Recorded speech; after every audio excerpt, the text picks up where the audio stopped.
रोशन। दुख बायसन का हम बताई, काम न करतावे सुई दवाई। बाबा रामदेव के पलहम लगवा दे।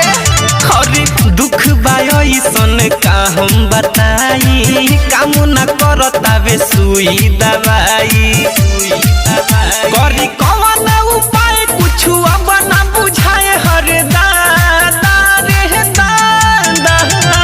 अरे तो खाली चुनाइबे करबे के कुछ बताइबे, बताओ खोल के। हर सैया के आडा पर रे भौजी कटल है बाहाडा।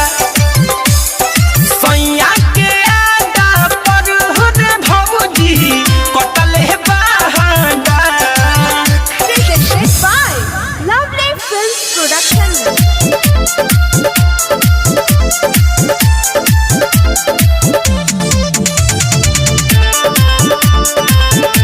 आप सुन रहे हैं अमित पटेल की आवाज में। सैया से काम कुछ कइल न जाता, छुई तो कहता रे बहुते दुखाता।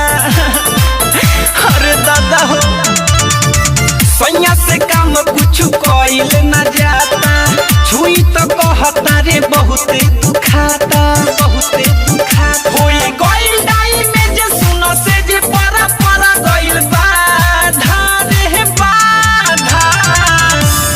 दादा हो, सब काम बेरा पड़ल बा ए भौजी। अरे सैया के आडा पर रे भौजी कटल है बाहाडा।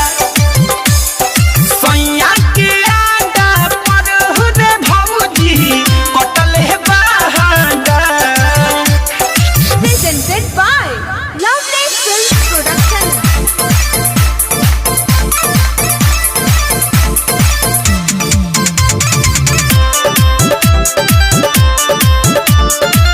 Music by गौरव रोशन।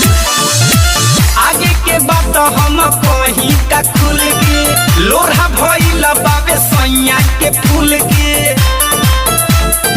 ए भौजी, आगे के बात हम कहीं का खुल के, लोढ़ा भइल बाबे सैया के फूल के, सैया के फूल के। काम करे ना हरद सुन उठता दर्द बड़ी ज्यादा रे ज्यादा। अरे तो पर लहसुन ना रगड़ दे, गरमा के ठीक हो जाई। अरे सैया के आडा